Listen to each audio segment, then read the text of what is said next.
que ha hecho maravillas.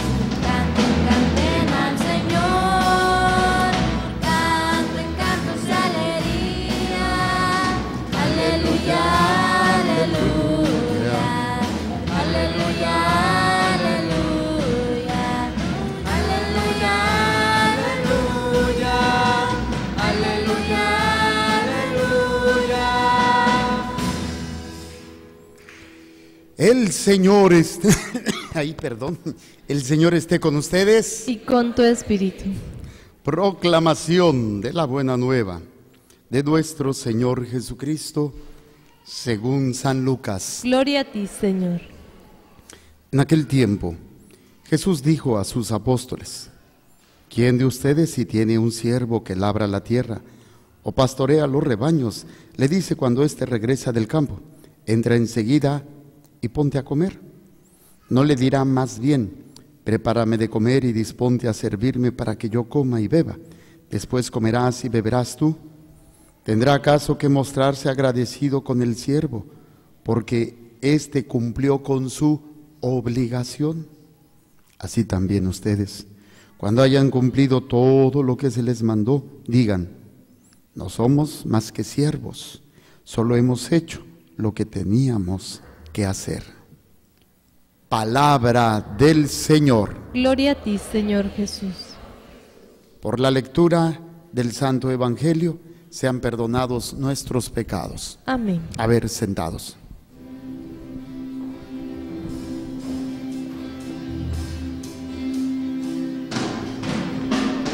Palabra me da vida, confío en ti, Señor.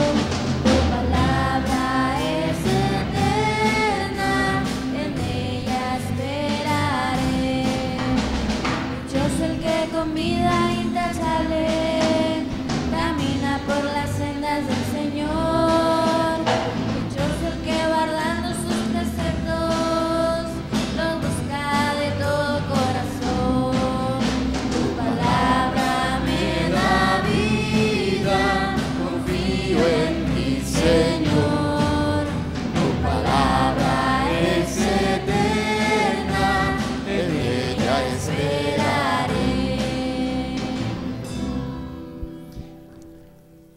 Dicen que una cosa es estar de novios y otra cosa es casarse.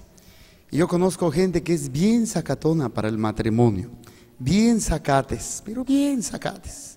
Y es que es interesante porque cuando están enamorados, lo que menos piensan son en los problemas o en las situaciones que van a tener que enfrentarse. Yo quisiera que cada uno, antes de casarse, tuviera la oportunidad de ver cómo va a ser la vida con esa persona con la que te vas a casar. Entonces nadie se hubiera casado, ¿verdad? Nadie se hubiera casado. Por algo Dios hace así las cosas, porque si no, yo creo que no hubiera familias. Pero es interesante, aún así, aunque ustedes no lo crean, Dios les decía cómo tenía que ser y cómo iba a ser su relación. Pero a ustedes se les olvidó. Es más, ni siquiera pusieron atención. ¿Por qué? Porque es ese proceso en el cual, y no me refiero al enamoramiento, no me refiero a ese proceso en donde me amas, te amo, te gusto, me gustas, te quiero, me quieres, y es romántico. Incluso antes, óiganlo bien, antes siquiera de tener novio, o como diría mi mamá, un día mi papá, le dije: oye papá, ¿me dejas tener novia? Me dice: todavía ni siquiera te sabes limpiar la cola y ya quieres tener novia. Así me dijo, fíjense qué gacho. O sea, desde antes se nos va planteando la posibilidad y lo que tenemos que llegar a hacer. Pero ¿cuándo? ¿En qué momento? A ver, acuérdense, ¿cuándo te enseñaron lo que iba a ser el matrimonio, mi querida Teresita, y ya se te olvidó? ¿No te acuerdas? ¿Cómo que no? ¿Y sus papás qué? Ya desde ahí empezamos a ver toda la bronca. Pero se nos olvida, entra el amor y como que viene a borrarnos el tape y decir, no, pues es que yo lo quiero. Y lo primero que decimos es, mi matrimonio no va a ser igual que de mis papás, va a ser mejor, va a ser mejor. Y resulta ser que a lo mejor cojeamos de lo mismo o a veces hasta peor. Pero no me refiero solamente a esa realidad que todos vimos. Mi mamá presume, muy presumida, de, ya, ¿qué hice? Ay, esta señora nada más le da uno el pie y se toma la mano. Esta señora presume de mi abuelo. Mi abuelo, o sea, su papá, dice que era una dama, que trataba muy bien a mi abuela. Bueno, nada más le llevaba 20, ¿cuántos? 22 años.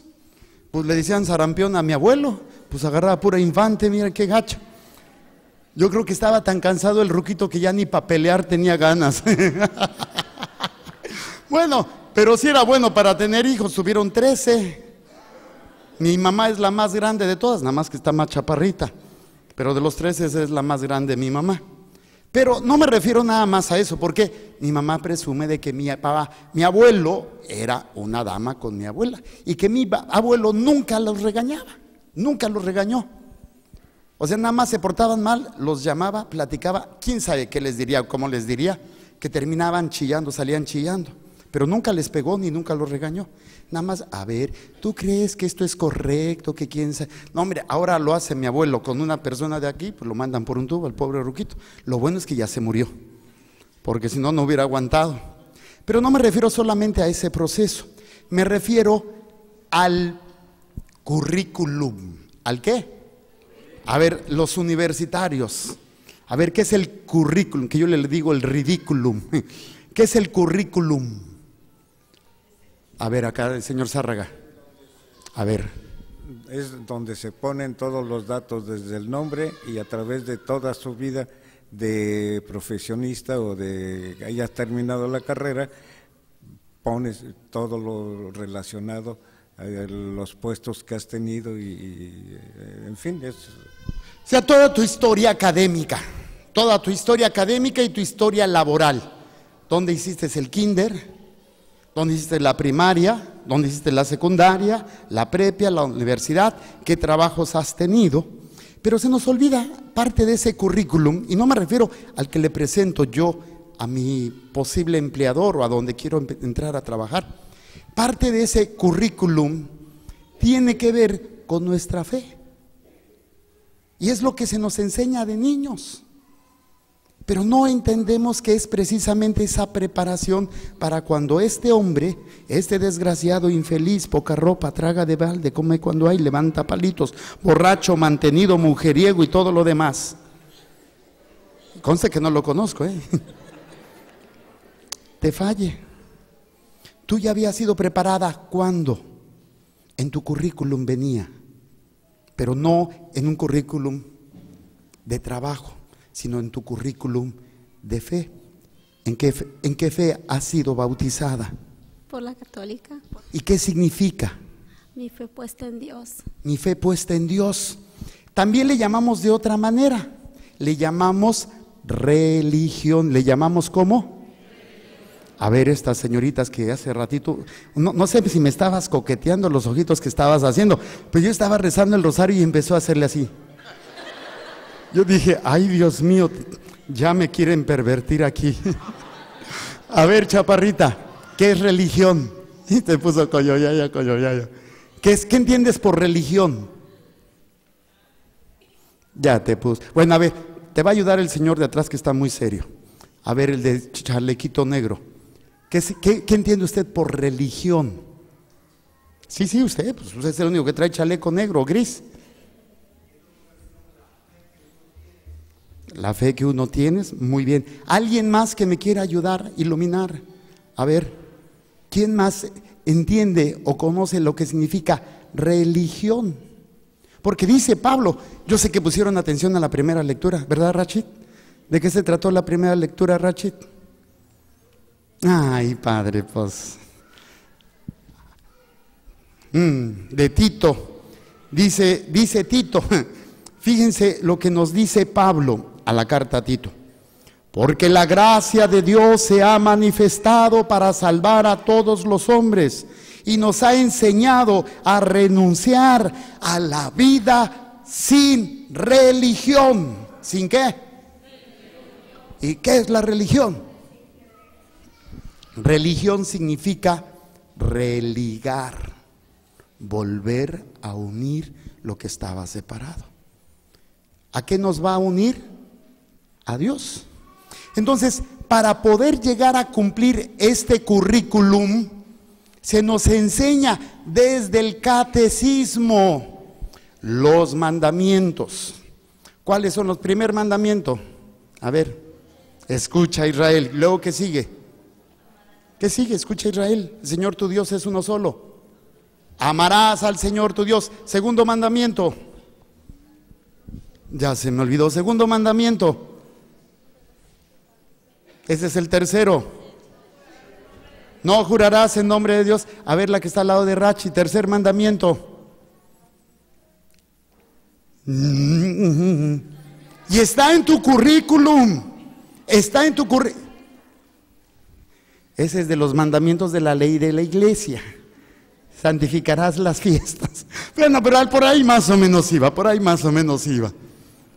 Fíjense, esto viene en nuestro currículum porque dice que somos bautizados. ¿Somos qué? O sea, somos inscritos dentro de la religión católica. Y Pablo, desde ayer y hoy, nada más nos dicen algunos aspectos que tenemos que llenar, como por ejemplo cuando uno va a estudiar una carrera. Yo que iba a estudiar, bueno, yo que estudié medicina, cuando entré a la carrera de medicina, nos entregaron un panfleto o una serie de objetivos que tengo que llenar para poder terminar la carrera. Sí, los objetivos principales, el objetivo. Al terminar la carrera, el alumno será capaz de sacar las tripas, de curar, de todos los procedimientos que un médico hace. Pues en el momento en que nosotros somos bautizados, el Señor nos da el currículum, o sea, los requisitos que tenemos que llenar para poder cumplir. Entonces, si yo lo entendiera desde pequeño como este carajito que me encanta, porque ahorita no me está poniendo mucha atención, pero en otras ocasiones el que siempre contesta. Si este carajito a esta edad ya pone atención y aprende a tratar de cumplir con los requisitos, cuando le toque casarse o meterse de cura, o yo no sé qué vaya a hacer, tendrá toda la capacidad, independientemente de lo loca que esté su mujer, histérica, hipocondriaca, neurasténica, lo que sea, él sabrá cómo poder caminar en medio de eso. Lo que pasa es que la mayoría de nosotros llegamos al matrimonio o a cualquier responsabilidad sin la experiencia, sin haber puesto en práctica lo que desde niños deberíamos de haber aprendido. Y no solamente aprendido de memoria. ¿Se acuerdan los que ya estamos medio ruquitos y estudiamos el catecismo de Ripalda? A ver, levante la mano, ¿cuántos estudiaron el catecismo de Ripalda? Tan viejo estoy. Sí, el de catecismo de Ripalda, que era por preguntas. ¿Quién es Dios? Dios es nuestro Padre. ¿Dónde está Dios? Dios está en el cielo, en la tierra y en todo lugar. ¿Cuántos dioses hay? Uno. Dios, el Padre es Dios, sí. El Hijo es Dios, sí. El Espíritu Santo es Dios. ¿Cuántos dioses? Un solo Dios en 3 personas. ¿Se acuerdan de eso? Entonces, ¿por qué me dejaron solito? Yo dije, yo soy el único ruquito aquí. No solo aprendíamos de memoria. Al principio, como cuando te aprendes de memoria las tablas de multiplicar. 5 por 4, 4 por 5. Ay, mira qué inteligentes. Y uno se las aprende de memoria y va repitiendo 1 por 1, como que 2. Válgame Dios, Teresita, qué bárbara. Dije 1 por 1, no 1 más 1. Bueno, está bien, está bien. Un lapsus brutus tarugos lo tiene cualquiera. ¿Cuándo aprendimos o para qué? ¿Cuándo entendimos que las tablas de multiplicar no servían? ¿Cuándo lo aprendimos? Cuando ya lo aplicamos en la vida diaria, no solamente en un examen. El niño entiende para qué sirven las tablas de multiplicar. ¿Le cuesta trabajo? Ay, no, mamá, no me gusta. Ay, pero es que me cuesta trabajo. o el restar, el dividir. No lo entendíamos, no lo aprendíamos de memoria, pero ya después, por la necesidad. ¿Cuántos son comerciantes? Levanten la mano. A ver, que vendan algo, aunque sea que vendan a su suegra, ya de perdida. Y un comerciante lo primero que tiene que tener bien claro es las tablas, ¿sí? No las aplicas inmediatamente, te las aprendes de memoria y ya después las aplicas.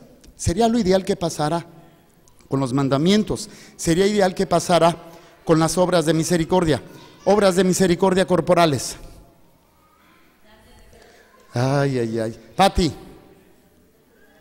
cuidarse uno, reprobada, eso se llama egoísmo. A ver, déjeme ver quién. A ver, acá el licenciado abogado que se sabe al derecho y al revés la Constitución Política de los Estados Unidos Mexicanos. Obras de misericordia corporales. Tu novia, los dos reprobados, sí. Vestir al desnudo, dar de comer al hambriento, dar de beber al sediento, enterrar a los muertos. Mientras no digas enterrar a los vivos, todo está bien, Visitar a los enfermos, visitar al encarcelado. Las espirituales. A ver, Lulú, enseñar al que no sabe, como ustedes comprenderán. Corregir al que se equivoca. A ver, madre sola, hasta acá estoy oyendo. Perdonar las injurias. ¿Qué más? Orar por los vivos y los que están medio sonsos también. No lo aprendemos de memoria y después se nos olvida. Pero supuestamente, si entendiéramos la importancia de ellos, cuando enfrentamos la realidad de nuestra vida diaria, tendríamos todas las herramientas, no para cambiar a la persona que me está dañando, no para cambiar a nadie, sino para yo saber cómo debo de actuar, independientemente de la actitud de los demás. El problema no está en lo que otros hagan a ti. No quiere decir que no te duela. Levante la mano, ¿cuántos de ustedes fueron engañados y les pusieron los cuernos cuando hubieron de novios o casados? A mí me los pusieron cuando andaba de novio. Me los pusieron así, mire, hacían, ole. Y ahí va yo de menso. ¡Ay! Y se siente gacho. ¿Qué es lo que hacemos cuando nos traicionan? Sufrimos. ¿Qué más hacemos? Nos enojamos. ¿Qué más hacemos? Mentamos la madre, a lo mejor. ¿Qué más? Llorar. ¿Qué más? Deprimimos. Espero que no te haya pasado eso. Estás muy chiquito, mijo. No, está bien, está bien. ¿Qué más? Renegar. Sería lo ideal. Pero antes de eso, vengarse. Ay, Dios mío, estos están más salvajes que antes. ¿Qué es lo que harían? Normalmente, ¿qué es lo que haces cuando alguien te falla? A ver, Rochi, ¿qué te está diciendo tu sobrina? ¿Es tu sobrina? A ver, sobrina, deja de comer. También uno no quiere ni comer, no quiere ni bañarse. Volverse, pues un clavo saca. Pero antes de eso, ¿qué hacen? A ver, chicos del coro que están bien enamorados. La desilusión. Normalmente lo que hacemos es querer cambiar a la persona. O sea, tratamos de, no hagas esto, cambia esto, ya no hagas esto porque me duele. Tratamos de cambiar a las personas. ¿Cuántos de ustedes, voy a hablarle a los más ruquitos o a los que ya tienen 20 años de casados o más, ¿cuándo has podido cambiar a la persona con la que vives? Levante la mano uno que lo haya logrado. Sí, no que lo cambies por otro tú. Se me hace que eso es lo que tú haces, ¿verdad? A ver, tómele un close-up a esta vieja para que la vea su marido y sepa su marido que fue un cambio por otro. Ay, estas señoras. El problema, óiganlo bien, el problema siempre se lo atribuimos a las otras personas. Independientemente que te hayan puesto los cuernos o que te hayan lastimado, siempre le echamos la culpa a los demás. De mi depresión, de mi tristeza, de mi dolor. Es que me traicionó, es que me dijo, es que me abandonó, es que no está conmigo. No quiere decir que no duela. Claro que duele. Lo que no se vale es que no tengas las herramientas para salir adelante. Por eso, cuando viene el problema, no estamos preparados. La mayoría de los católicos somos ignorantes. Y entonces enfrentamos esas realidades con nuestras fuerzas, que no son suficientes. No nos permiten poder superar el sufrimiento, el dolor, y tomamos decisiones que en lugar de ayudarnos, dañan a los demás. Y se nos olvida algo importante. Desde ayer Pablo le está escribiendo a Tito. Ayer Pablo decía algunas características que deben de tener los sacerdotes y los obispos. Y luego hoy dice otras características que deben de tener los ancianos, las ancianas, los jóvenes. Se las voy a leer nada más tantito. Dice, del día de ayer: querido Tito, mi verdadero hijo en la fe, que compartimos, te deseo la gracia y la paz de parte de Dios Padre y de Cristo Jesús nuestro Salvador. El motivo de haberte dejado en Creta fue para que acabaras de organizar lo que faltaba y establecieras presbíteros, o sea, sacerdotes, en cada ciudad, como te lo ordené. Han de ser irreprochables, casados una sola vez. Antes sí se casaban, ahora ya no. Sus hijos han de ser creyentes y no acusados de mala conducta o rebeldía. El obispo, como administrador de Dios, debe de ser irreprochable. No debe ser arrogante, iracundo, ni bebedor, ni violento, ni dado a negocios sucios. Al contrario, debe ser hospitalario, amable, sensato, justo, piadoso, dueño de sí mismo, fielmente apegado a la fe enseñada, para que sea capaz de predicar una doctrina sana y de refutar a los adversarios. Y esto es lo que hoy dice Pablo. Continúa en la lectura de hoy. Querido hermano, enseña lo que está de acuerdo con la sana doctrina. Que los ancianos, ¿me están oyendo?, sean sobrios, o sea, nada que una copita, respetables, sensatos, bien cimentados en la fe. ¿Bien qué? Que se abstengan, bien cimentados en la fe, en el amor y la paciencia. ¿Y la qué? Par de viejitos cascarrabias, hijos. Luego, que las ancianas, ¿me están oyendo las ruquitas? Asimismo, sean respetables en su comportamiento, que se abstengan de murmurar. Qué difícil, ¿verdad? Híjole, que se abstengan de viejas chismosas y de tomar mucho vino, que con su buen ejemplo enseñen a las jóvenes a amar a sus maridos. A ver, ¿cómo está esto? ¿Quién le va a enseñar a tu hija a amar a su futuro esposo? Tú. Yo. Fíjense, todo lo que esto es parte del ridículum. Nada más una pequeña parte, no les leo todo, pero esto es supuestamente lo que se espera. Luego dice, enseñen a las jóvenes a amar a sus maridos y a sus hijos, a ser sensatas, a ser castas, sobrias, a cuidar bien de su hogar, a ser bondadosas, obedientes a sus maridos. ¿Me están oyendo, inútiles? Me refiero a los maridos.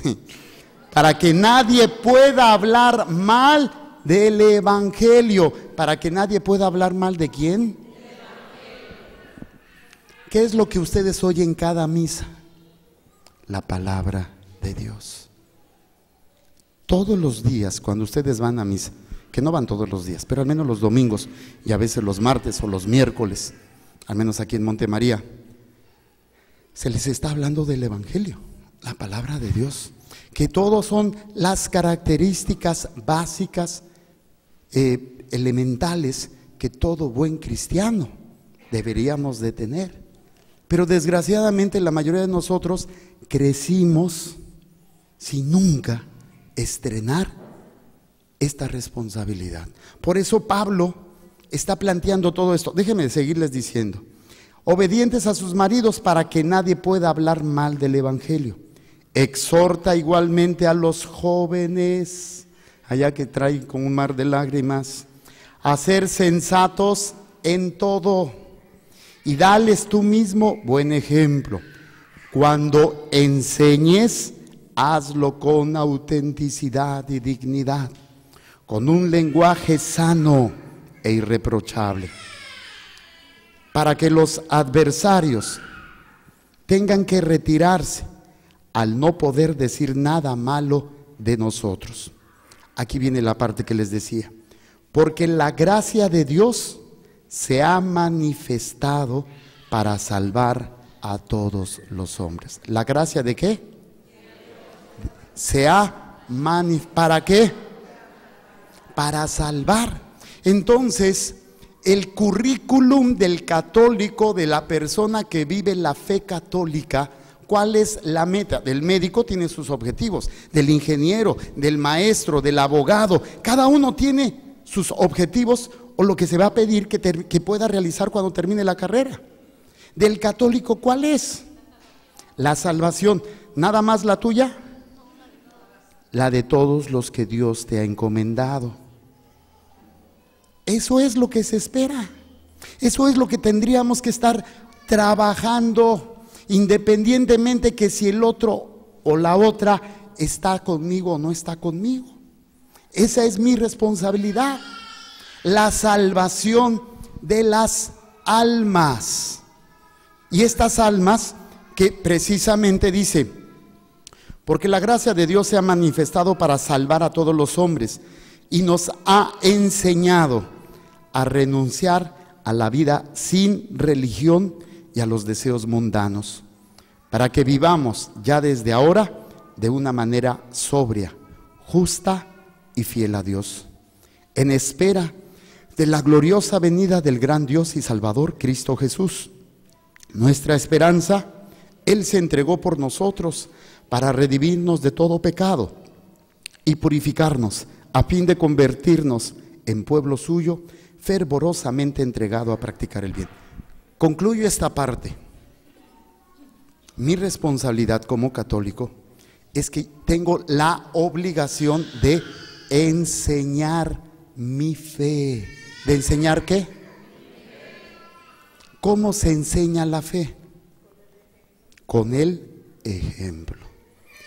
Si ahorita tus hijos o tus seres queridos están mal, es que probablemente no les enseñaste a vivir la fe. La fe no se aprende de la noche a la mañana.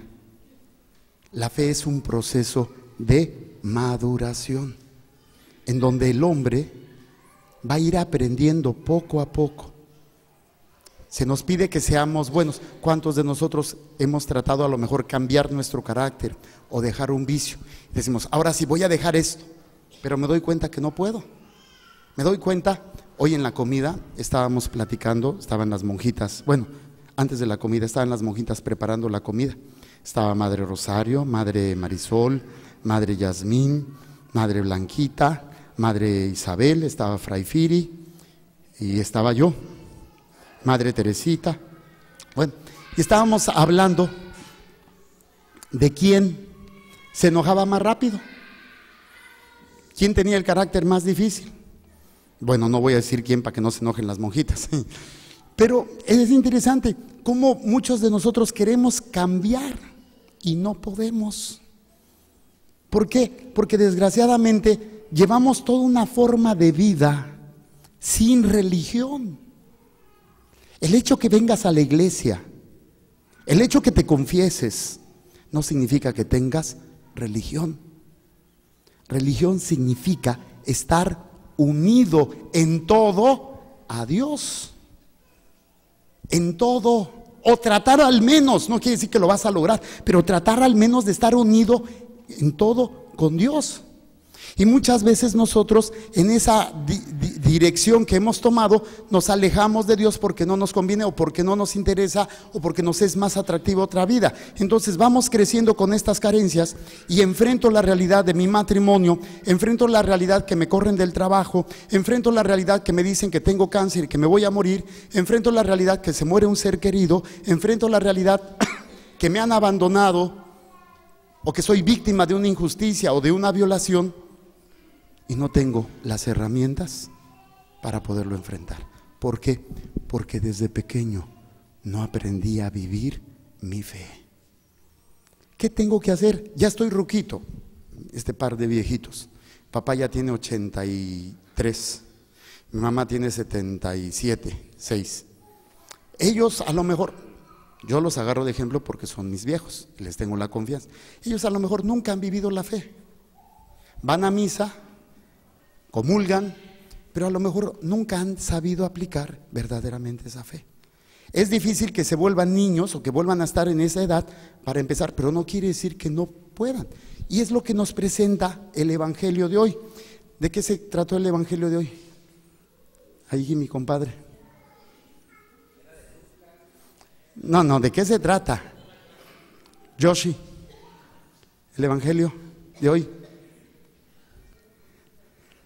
Miren, venimos y de verdad, a mí, si ya me conocen que yo pregunto, al menos de perdida, deberían darle una leidita. ¿Para qué? Para que se nos quede algo. Fíjense lo que dice el texto de hoy del Evangelio. En aquel tiempo Jesús dijo a sus apóstoles: ¿quién de ustedes, si tiene un siervo que labra la tierra o pastorea los rebaños, le dice cuando éste regresa del campo: entra enseguida y ponte a comer? ¿No le dirá más bien: prepárame de comer y disponte a servirme para que yo coma y beba? Después comerás y beberás tú. ¿Tendrá acaso que mostrarse agradecido con el siervo porque éste cumplió con su obligación? Así también ustedes, cuando hayan cumplido todo lo que les mando, digan: no somos más que siervos, solo hemos hecho lo que teníamos que hacer. Otra traducción dice: no soy más que siervo inútil. ¿Siervo qué? El problema, ¿cuándo somos siervos inútiles? Cuando hago solo lo que me corresponde. Ese es el ejemplo del Evangelio. El hombre llegaba de trabajar del campo y le dijo: sírveme. Él tenía que haber llegado y servir. Nosotros muchas veces nos limitamos. Por eso no crecemos, porque no nos esforzamos, no tratamos de dar más allá. Pero es que me duele, claro que duele, claro que es difícil, pero la única manera de crecer es precisamente ejercitarnos en simplemente ser siervos inútiles. No nos ayuda. Tengo que pensar que tengo que empezar a ser siervo útil. O sea, no solamente, mi mamá me decía siempre, el flojo y el que sabe qué. A ver. El flojo y el mezquino recorren 2 veces el camino. ¿Y el acomedido qué? Ay, no me acuerdo. Ay, madre, pues es que ella me dice todos los dichos. Pero el acomedido cabe en todos lados, ¿sí o no? El acomedido cabe en todos lados. Es el que no se limita. Yo conozco nueras que se han ganado a la suegra porque nada más no llegan y se sientan, pero se ponen a servir. Se ponen, ay, esta mujer, qué acomedida es. ¿Sí o no? Ese es lo ideal, que aprendiéramos a ser acomedidos en la fe, en esa responsabilidad que yo tengo. No limitarme solamente a sentarme a ver si me entretiene el cura, a ver si me hace reír, a ver si me gusta la misa y entonces ya me siento bien. No nos limitemos a eso, si no nunca vamos a crecer, si no nunca vamos a pasar de habernos aprendido de memoria las tablas, pero nunca las apliqué, nunca me sirvió de nada que me las aprendiera.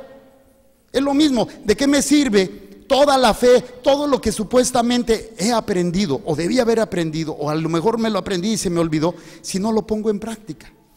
No hay que empezar a hacer grandes cosas, simplemente asumir la responsabilidad que yo tengo, yo como sacerdote con todos ustedes. Pero ustedes mismos, ¿cuántos de ustedes a lo mejor no han hablado con ese compañero de trabajo y simplemente se han preocupado por hablarle de Dios? Ahí ya empiezas a ser siervo útil. Pero la mayoría somos inútiles, porque hacemos lo que nos conviene, y siempre y cuando yo voy a obtener un beneficio, o siempre y cuando me caiga bien la persona. A veces vienen a platicar conmigo personas, a veces vienen personas bien elegantes, guapas, bien olorositas, así con su perfumito, y platicar con ellas pues es agradable. Y a veces viene gente que no se baña y le apesta la boca, le rugen las axilas, pero no por eso, no quiere decir que no los voy a atender.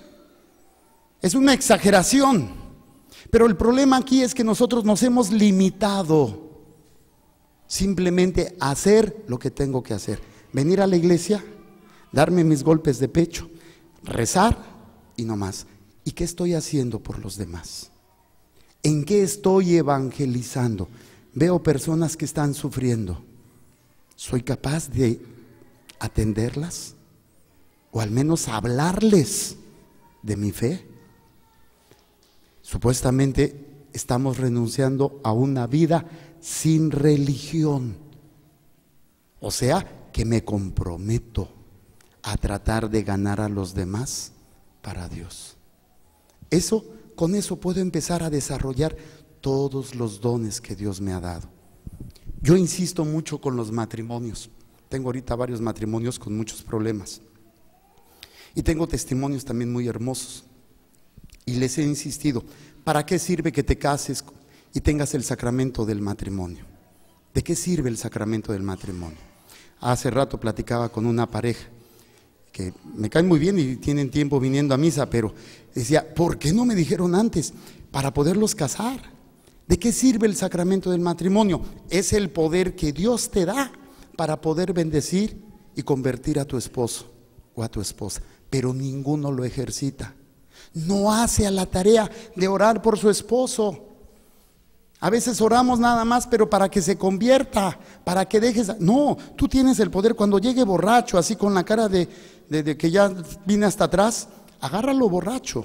Así cuando esté tendido, impone las manos y en el nombre de Jesús, Señor, haz que esta cruda le duela para que no vuelva a tomar. Y les juro por Dios que pasa. Es en serio.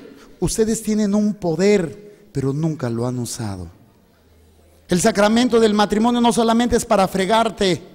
¿Por qué te casaste? Por tarugo, por las 3 reyes, por la iglesia, por el civil y por tarugo. No, el sacramento del matrimonio te da poder. Poder de bendecir, poder de expulsar demonios, poder de bendecir a tus hijos, de todo. Pero nadie lo ejercita, ni siquiera los curas lo quieren hacer. Yo aprendí del Padre. Y la gente, Padre, bendígame, bendígame. Y ahí soy bien bendicelón. Y estoy bendiciendo. Es el poder que Dios me ha dado. Y es no dejar de bendecir a mi pueblo. Cuando me escriben por internet, en el Facebook, Padre, le pido oración, le contesto, impongo la mano en la computadora, le digo, Señor, yo no sé lo que tiene esta vieja, pero tú sí sabes. Y yo te pido por ella. ¿En serio? Y hay gente que Padre, en cuanto le escribí y usted me contestó, empecé a cambiar o me empecé a sentir mejor.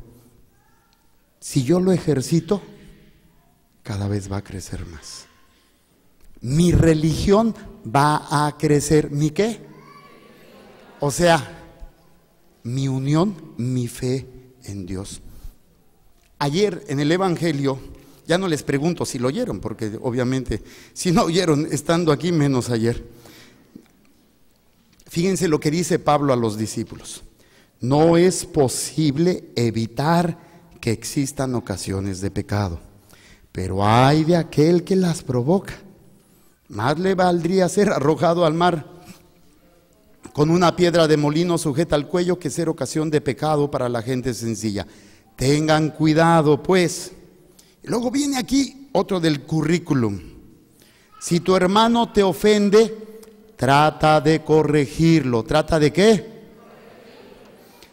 Y si se arrepiente, perdónalo. Y si te ofende 7 veces al día, ¿qué tienes que hacer? 7 viene a ti para decirte que se arrepiente, ¿qué tienes que hacer? Y los discípulos lo oyen y le dicen, ¿saben qué? Esto es mucho para mí. Auméntame la fe. ¿Cómo les dijo? Y uno esperaría escuchar de Jesús, ¿qué tengo que hacer para aumentar la fe? Porque dice el Señor, si tú tuvieras fe como un granito de mostaza, le dirías a aquella montaña, arráncate y vete a sembrar al mar. Entonces no está diciendo que la fe se obtenga por medio de una serie de procesos o pasos. La fe es un estado de vida, es una forma de vivirlo, es vivir en la religión, donde yo voy a tratar de estar unido a Dios y asumo la responsabilidad de ser formador en la medida de mis posibilidades y de mi preparación de las personas que están a mi alrededor.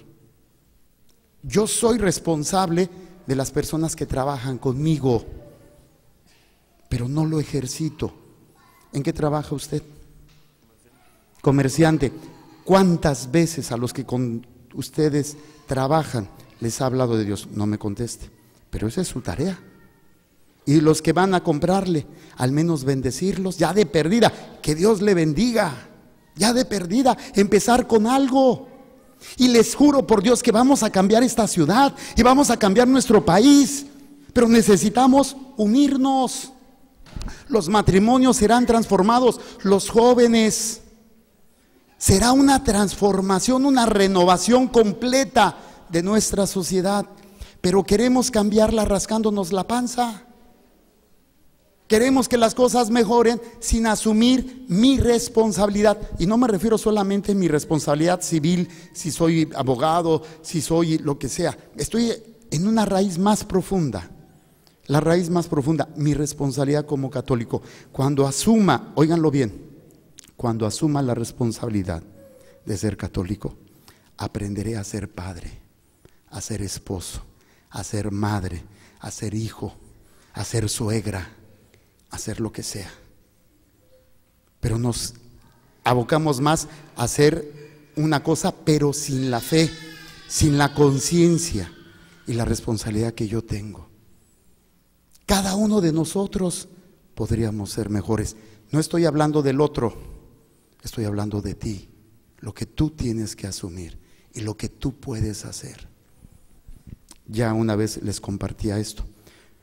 Una jovencita, más o menos de la edad de ella, tenía un noviazgo.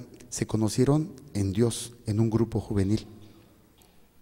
Y todo su noviazgo, que fueron casi 3 o 4 años, trabajaban en grupos juveniles y toda una serie de cosas. Después de que terminaron la carrera, se iban a casar. Él y ella seguían trabajando en las cosas de Dios, pero a él le empezó a ir muy mal. Tuvo problemas económicos, se le murió su mamá. El caso es que alguien le dijo que le habían hecho brujería. Y a pesar de ser una persona, entre comillas, de fe, pues se le hizo fácil ir a que le leyeran las cartas y le hicieran una limpia. Su novia no lo supo. Y el día de la boda se lo confesó a ella. Y ella se quedó así. Llegaron al altar. Se les preguntó, se le preguntó primero a él, ¿aceptas tú fulano? Sí. ¿Aceptas tú fulana? No. Y todo el mundo nos quedamos, ¿qué? No. ¿Pero por qué? Dice, porque si no es capaz de serle fiel a Dios, no me va a ser fiel a mí, no me caso. Agarró sus cositas y se salió. ¡Qué faldas de mujer! Si tan solo estas onzas, con todo el cariño, cuando se enamoran, pudieran entender eso, aprenderían a ser mujeres. Y los hombres no se diga, aprenderíamos a ser hombres. Qué hermoso sería que cada uno asuma el papel que le corresponde. Por eso, cuando dice Dice el texto: cuando ustedes hayan cumplido todo lo que se les mandó, digan: no soy más que siervo inútil. Hice lo que tenía que hacer. Ya no te conformes con hacerlo por obligación, lo que tienes que hacer. Padre, se hizo un chiste, una broma de esto, ¿no? Llegó una persona: padre, llegué después de la bendición, del momento del penitencial, de la misa. ¿Me vale la misa? Sí, hija, te vale. Después, la siguiente vez, llegó después de las lecturas. Padre, ¿me vale la misa? Sí, hija, sí te vale. Después: padre, llegué antes de la comunión. ¿Me vale la misa? Es que no me has entendido. Te vale. O sea, no te importa. O sea, nada más está llegando para ver si le vale o no le vale. Así actuamos nosotros en nuestra relación con, a ver si obtengo, a ver si con esto ya. Tenemos que dejar ya ese marasmo y esa dormición en la que estamos. Digo, si quieres poder salir adelante de todo lo que te viene, si crees que has tenido problemas, no te imaginas lo que viene más adelante. Y entre más ruquito, más difícil, más complejo se vuelven las cosas. Y no le eches la culpa a Dios o a tus padres. Es tu responsabilidad empezar a vivir en esa religión. Ahora, ¿qué podemos hacer? Empezar con lo básico, empezar a tratar de asumir una responsabilidad, de hablar de mi fe. ¿Cuántos matrimonios, si mis papás se decidieran a hablar de lo que es su matrimonio y de lo que ellos han aprendido de estos 53 años y poder orientar a otros matrimonios, a mí me quitarían mucho trabajo? Si don Saúl y doña Teresita, en lugar de agarrarse de las greñas, bueno, nada más agarran a Teresita porque don Saúl ya se le acabaron las greñas, asumieran esa responsabilidad, sus hijos estarían diferentes. Si cada uno pudiéramos hacer algo más por nuestra fe, nuestra iglesia sería diferente, completamente. Y entonces sí, habría esa transformación. Pero mientras seamos pasivos y mientras estemos dándonos golpes de pecho, yo le puse un reto a mi mamá y se lo puse con todo cariño. Yo no creo que mi mamá guarde resentimiento. No te estoy preguntando, estoy hablando. Y yo le decía que yo le ponía un reto a mi mamá.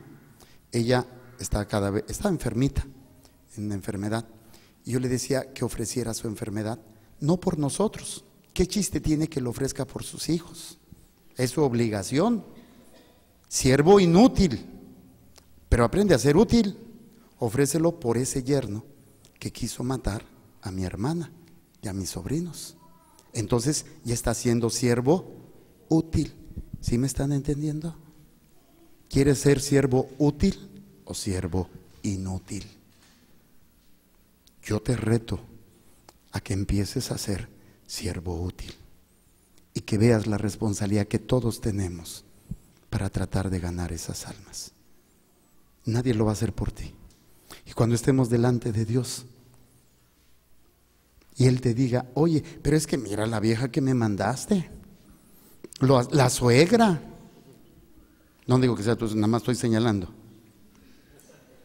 Y Él te va a decir: ¿y todo lo que yo hice por ti, de qué fregado sirvió? ¿Qué pesa más? ¿O qué quieres que pese más? ¿Lo que otros hacen o no hacen, o lo que yo hice por ti? Siervos útiles hay que empezar a hacer. Vamos a ponernos de pie.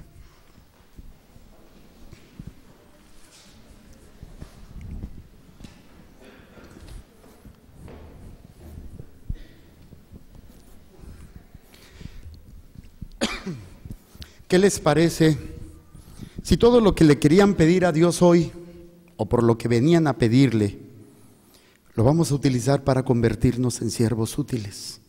¿Qué quiere decir? Cada uno de nosotros traemos un dolor: la pérdida de un ser querido, la enfermedad de un ser querido, el problema en nuestro matrimonio, el problema de salud. ¿Qué tal si lo utilizamos ese dolor para ser siervos útiles? En lugar de pensar, Señor, quítamelo. Señor, ayúdame. Decirle, Señor, quiero ser siervo útil. Muchas almas han pasado por mi vida, tal vez cientos de miles, si no tal vez millones. ¿Qué he hecho yo por alguna de esas almas? Y me refiero en cuestión de fe, en cuestión de religión, en cuestión de salvación, que ese es el currículum, el objetivo principal, llegar a la salvación. Y ahorita hay almas que están en el purgatorio. Hay que pedir por ellas, hay que ofrecerlas, pero no solamente por ellas, sino las almas para evitar que caigan en ello. A lo mejor tú, como mi mamá, tienes una enfermedad crónico-degenerativa. Solo Dios sabe lo que va a pasar. Claro, vamos a tratarnos médicamente, vamos a hacer todo lo posible por cuidarnos, por curarnos.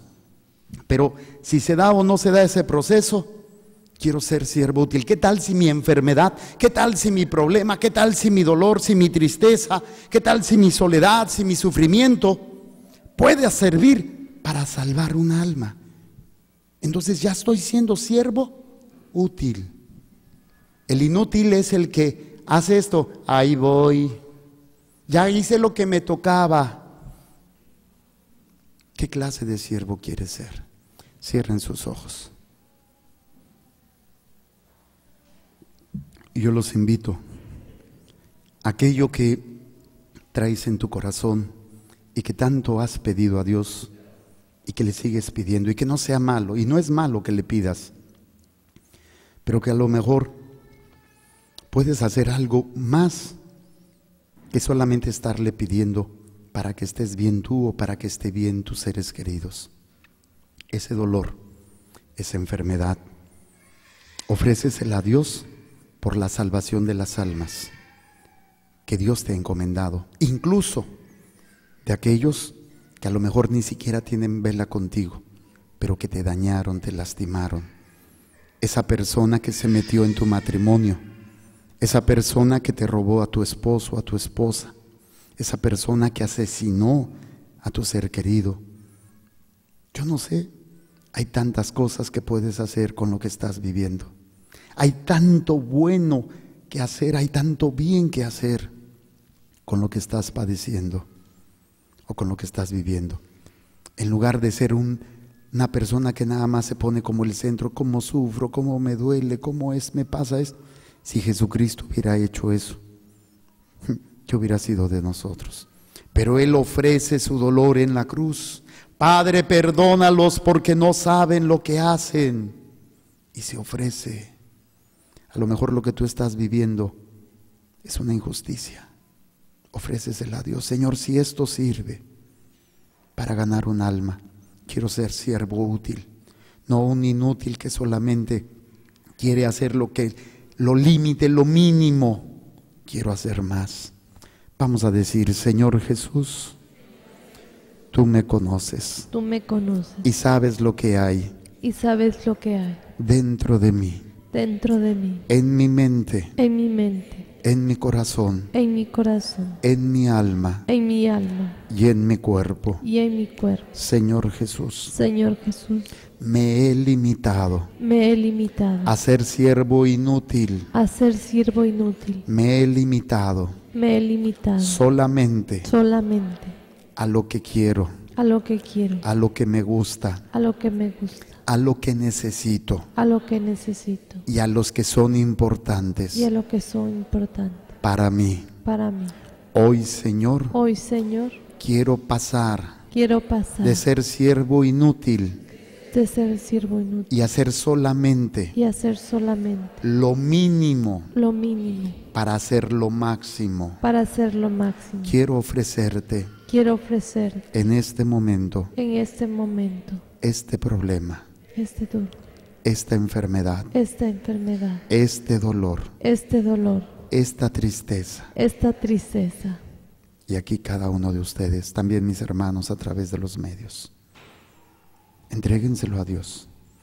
Entregárselo significa que a lo mejor vas a seguir cargando con ello, pero ya con un sentido trascendental, ya con un sentido de unir a alguien a esta fe, a esta salvación, que ya no nos vamos a limitar a pensar solamente en nosotros, sino que vamos a pensar en lo que debo hacer más por las almas. Cada uno en su corazón, incluso tus proyectos, a veces no tiene que ser sufrimientos, a veces no tiene que ser cosas malas, incluso las cosas buenas que tú tienes, y que si en un momento no se llegaran a dar, Señor, yo te lo ofrezco. O sea, quiero ser algo más que un siervo inútil. Por eso este es el momento. Y también quiero que pongas, cuando presentas esto, aquellas personas que a lo mejor nunca has pensado en ellas. Aquel vecino que te lastimaba, que te tiraba a la basura. Aquel compañero de trabajo, de escuela, que a lo mejor te hacía bullying. O aquella persona que abusó de ti. Aquella persona que destruyó tu matrimonio. Yo no sé, pero queremos ser algo más que siervos inútiles. Empezar a ser siervos útiles para Dios, ofreciendo todo por esas almas. Si ya lo estás haciendo, Dios está tomando en sus manos este ofrecimiento por la salvación de esas almas. Y tú vas a ir creciendo en esta religión y vas a ir aprendiendo la responsabilidad de predicar a tiempo y a distiempo, no con palabras, sino con tu testimonio. Lo que significa para ti ser católico, lo que significa para ti creer en Dios, lo que significa para ti que Jesucristo murió y resucitó, y que significa para ti la vida eterna. En eso es cuando empiezo a vivir mi fe.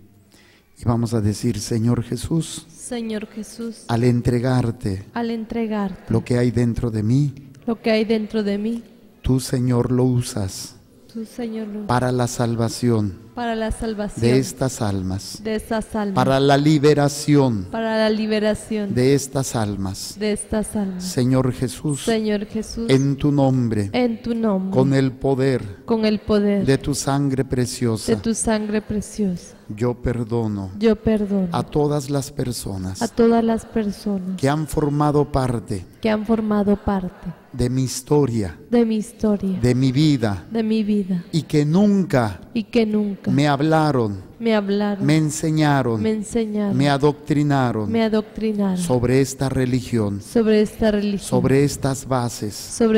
Perdono a mis padres porque se limitaron a ser siervos inútiles. Ellos me enviaron al catecismo, pero nunca lo vivieron. Nunca me enseñaron estas virtudes. Yo les perdono a mis padres, a mis hermanos, abuelos, tíos, primos, a cada uno de ellos. Y perdono también a los que me dañaron, a los que me ofendieron. Y yo les pido perdón, porque toda mi vida, desde mi bautismo hasta el momento actual, he sido un siervo inútil. Me he limitado a hacer lo indispensable. Y a veces ni eso hago.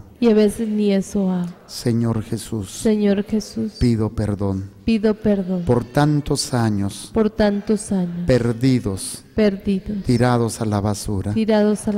Ahora, Señor, con el poder que tú me das, en el sacramento de mi bautismo, esta gracia que he renovado cada vez que me confieso, que he alimentado cada vez que comulgo, cada vez que comulgo, yo te pido la bendición, la santificación, la liberación de las almas que me has encomendado y que me has de encomendar, incluso aquellas que me han de lastimar. Yo no puedo controlar a nadie de ellos, ni a mis seres queridos, ni a mis enemigos. Yo soy responsable que independientemente de lo que ellos me hagan, yo tengo que bendecirlos, orar por ellos y dar testimonio de tu amor. Desde ahora, Señor, te ofrezco por ellos, para que yo sepa enfrentar todo el dolor, todo el sufrimiento, toda la tristeza, toda la decepción, todo aquello que he de vivir, lo sepa enfrentar con esta paz, con esta fuerza que solamente tú me puedes dar. Señor Jesús, en tu nombre, con el poder de tu sangre preciosa, yo me declaro libre y sano de toda opresión, de toda obsesión, de todo ataque de Satanás, que me ha llevado al egoísmo, que me ha llevado a ser mediocre en mi fe, en mi responsabilidad de educar a otros en la fe. Gracias, Señor, por abrirme los ojos y por liberarme de estas ataduras. Amén. Ahora agachen su cabecita. Yo tengo el poder para bendecirlos y esto es lo que hago. Y no solamente para bendecirlos, también para sanarlos. Ustedes han ofrecido y no han pedido la sanación para ustedes, pero yo sí la pido. Yo sí pido por cada uno de ustedes los enfermos, por cada uno de ustedes los tristes, los deprimidos, los solitarios, los que están confundidos, los que están llenos de odio, los que están llenos de pecado, de vicios. Yo los bendigo y los sano y los libero con el poder de Dios. Este poder que me permite perdonar los pecados, que me permite hacerlo presente en la Eucaristía, que me permite expulsar a Satanás. Con este poder yo los bendigo y los sano. Sano sus heridas, sano sus mentes, de todo recuerdo, de toda herida, de todo trauma o miedo. Sano sus corazones de toda depresión, tristeza, miedo, de todo desamor, de todo aquello que los tiene oprimidos. Sano sus cuerpos de toda enfermedad, de todo achaque, de todo aquello que los médicos y la medicina no pueden curar. Los sano y los libero.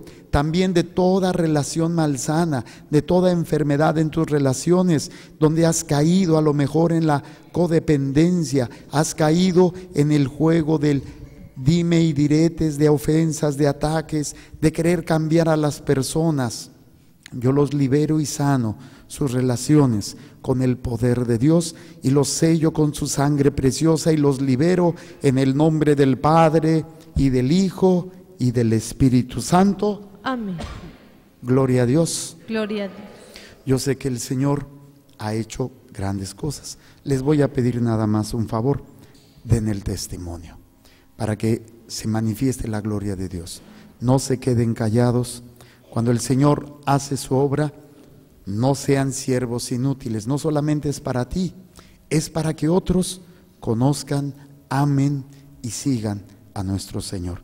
Así es que es responsabilidad de todo católico dar testimonio, o sea, hablar de las maravillas que Dios ha hecho. Y no solamente las maravillas son milagros, que ya es decir algo.